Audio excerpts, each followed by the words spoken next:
Hey guys, Assalamualaikum. It's me Nina and welcome back to Nina Story. Pernah tak korang terfikir macam mana kalau manusia ni dijadikan sebagai bahan eksperimen? Setiap benda yang kita guna sekarang ni kan mesti akan ada R&R dan juga eksperimen dulu. Salah satu contoh adalah bahan kosmetik yang digunakan oleh ramai manusia pada masa sekarang. Sebelum barang-barang tadi tu dipasarkan, diorang mesti akan buat uji kaji dulu. Adakah bahan-bahan yang diorang pakai ni selamat kepada manusia? So, macam mana diorang nak tahu kesan dia? Biasanya diorang akan menggunakan haiwan sebagai bahan uji kaji diorang. Tapi kisah yang Nina nak cerita pada hari ni bukan tentang haiwan, tapi lebih kepada cerita tentang manusia. Nina nak cerita sejarah kelam tentera Amerika yang menggunakan askar-askar dia sebagai bahan uji kaji. Jadi kalau korang tahu macam mana cerita ni, korang kena tengok video Nina sampai habis lah. So without wasting any time, let's get started.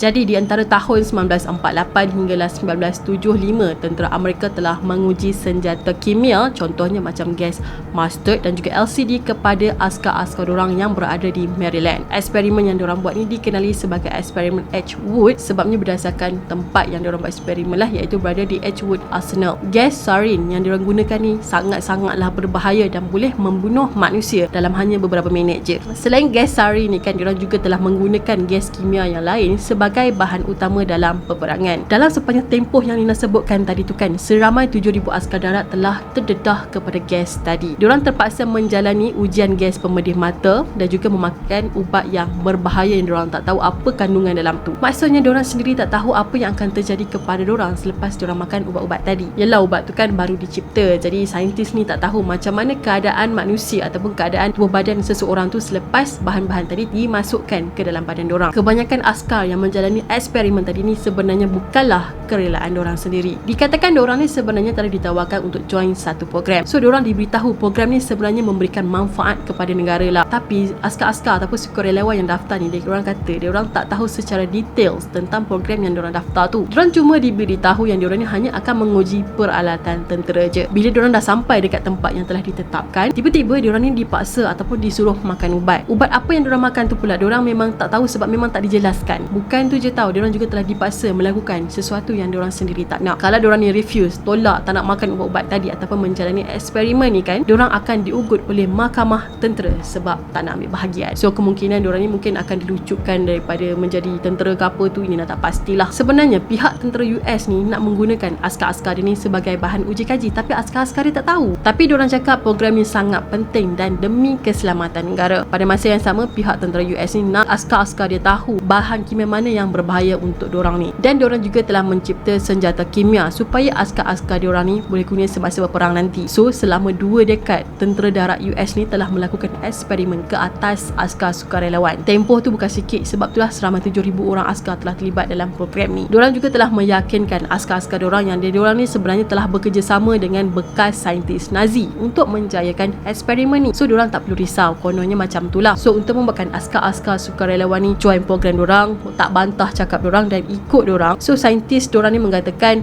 ujian ni lagi berperi kemanusiaan daripada ujian tradisional. So mungkin maksud saintis tadi, bahan kimia yang diorang guna tu akan buatkan musuh ni mati lagi cepat. Kalau askar-askar ni menggunakan senjata yang lama, musuh tadi tu maybe akan tersiksa sikit lah dan akan lambat mati. Lagi satu, kononnya diorang cipta senjata kimia ni adalah untuk elakkan terjadinya kerosakan harta benda semasa berperang tu. Jadi bila wujudnya senjata yang diorang cipta ni, jumlah yang jadi mangsa tu sikit je, tak banyak. Kalau korang tak faham macam mana ni, nak bagi contoh lah, macam diorang berperang and then diorang beri bom. So benda ni bila sekali meletup akan makan ruang yang sangat besar dan sekaligus membuatkan ramai yang terkorban, termasuklah harta benda. So kalau diorang gunakan bahan kimia, contohnya macam gas sarin tadi tu kan, orang yang terkena tu tak ramai sebabnya diorang dah target dalam jumlah yang kecil. Lagi satu, segala harta benda memang takkan rosak lah, siapa yang tidur je akan mati. Tapi sebenarnya program yang diorang buat ni bukan lebih kepada berperi kemanusiaan, tapi menjauhkan diorang ni dari sifat manusia itu sendiri. Diorang cakap kalau diorang tak buat uji kaji ni ke atas askar-askar diorang, projek ni mungkin tak akan pernah berjaya. Lagipun pihak majlis sendiri telah memberikan kuasa untuk menggunakan askar dalam eksperimen gila diorang ni. Sebenarnya tentera US ni cuba putar belit keadaan dan take advantage ke atas askar-askar dia. Diorang cakap yang diorang ni sebenarnya dah bagi taklimat tentang program yang askar-askar diorang ni akan masuk. Tapi sebenarnya sukarelawan diorang sendiri mengaku yang diorang tak pernah terima apa-apa taklimat dan diorang sendiri pun tak tahu program apa yang diorang daftar tu. Tahu-tahu je kena suruh. Bila tak nak kena ugut dengan pihak mahkamah pula. Saintis tadi cuma cakap dekat sukarelawan tadi yang diorang ni hanya akan makan ubat, dan ubat ni macam aspirin je. Tapi kan ubat yang diorang makan ni sebenarnya boleh menyebabkan kesihatan diorang ni terjejas. So ujian yang diorang buat ni memang tak ada langsung arti berperi kemanusiaan dan sangatlah menakutkan. Sebabnya diorang ni dibenarkan melakukan eksperimen tadi tanpa mengetahui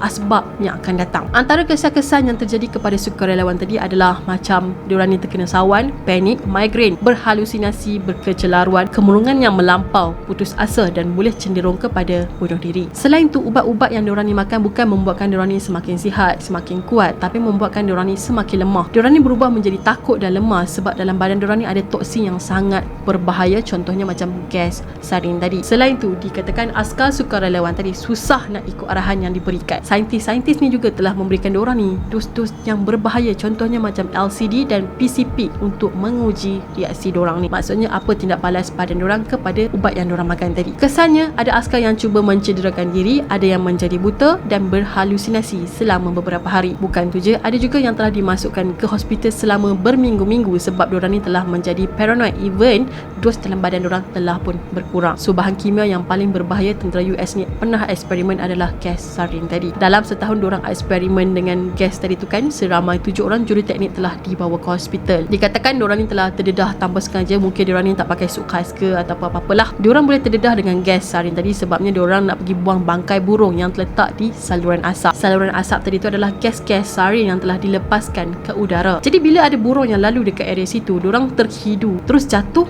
and then mati. Kalau kena dekat burung pun boleh mati, apatah lagi kena dekat manusia. So geng-geng juruteknik ni lah yang terpaksa naik ke bumbung untuk membuang bangkai-bangkai burung tadi. Pada masa yang sama, diorang telah terdedah kepada gas sarin tu. Okey, macam mana pula dengan sukarelawan yang berjaya daripada eksperimen tadi? Walaupun keadaan diorang ni tak teruk sangat, tapi sebenarnya diorang tetap ada side effect. Contohnya macam diorang ni akan muntah dan susah nak bernafas. Jadi ada seorang sukarelawan yang bernama John Rose cerita yang dia fikir selepas dia makan ubat tu dia akan mati guys. Dia kata kejadian tu terjadi pada tahun 1961. Dia telah dipanggil dan kemudian dia telah disuntik dengan bahan kimia. Dia dengar doktor cakap bahan yang diorang cucuk ke dalam badan dia tu boleh membawa maut. Tak lama kemudian si John ni telah diserang oleh sawan and then dia muntah-muntah. Dalam keadaan yang John menahan sakit apa semua tu, John ni terdengar sekali lagi yang doktor tadi tu kata dia terlebih cucuk dos dekat badan John. That's why lah reaksi badan John ni jadi macam muntah, sawan macam tu. Selepas John sawan, muntah semua, dia telah mengalami halusinasi dan juga panik. John memang survive dalam ujian yang dia join ni, tapi dia telah mengalami insomnia dan juga depression